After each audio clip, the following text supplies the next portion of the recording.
سخن امروز ما در دوگانگی انسان است و گناه و اینکه همه ما بدین دنیای گذران آمدیم از بحر آزمایش.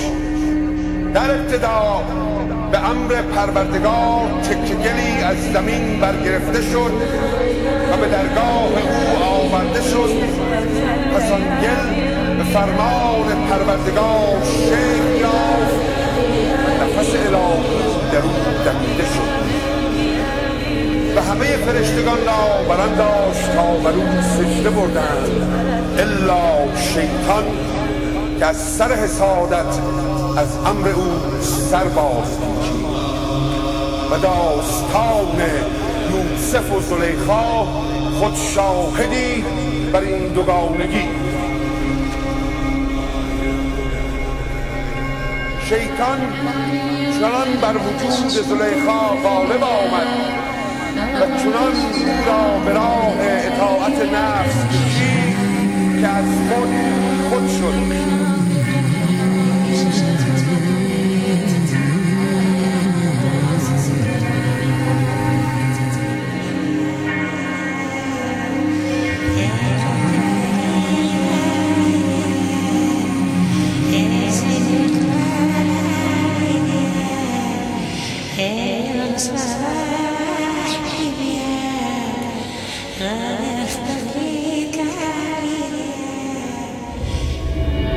به شیرین گفته های دلپذیرش خرابان برد تا پای سریرش که ای گررخ به روی من نظر کن، به چشم لطف سوی من نظر کن. عزیزی کلمها من صد منت و خواهی. زلیخا گفت از آن من میندیش چو در روز طلب بنشینم. یوسف این سخن بشنید زد بانگ که این دینار نقدم نیست یک دام. زلیخا چون بدید از عقب جست به وی در هفتمین درگاه پیوست. پی باز آمدن دامن کشیدش ز سوی پشت پیراهن دریدش.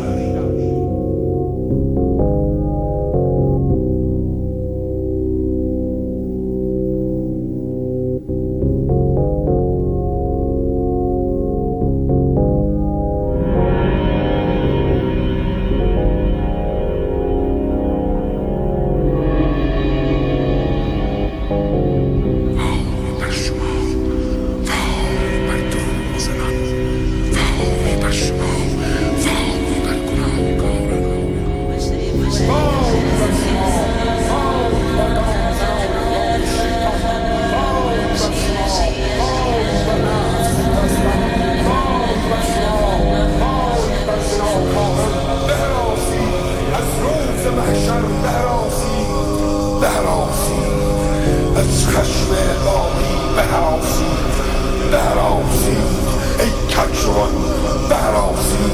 لعنت بر شیطان، لعنت بر شیطان، لعنت بر شیطان، لعنت بر شیطان، لعنت بر شیطان، لعنت بر شیطان.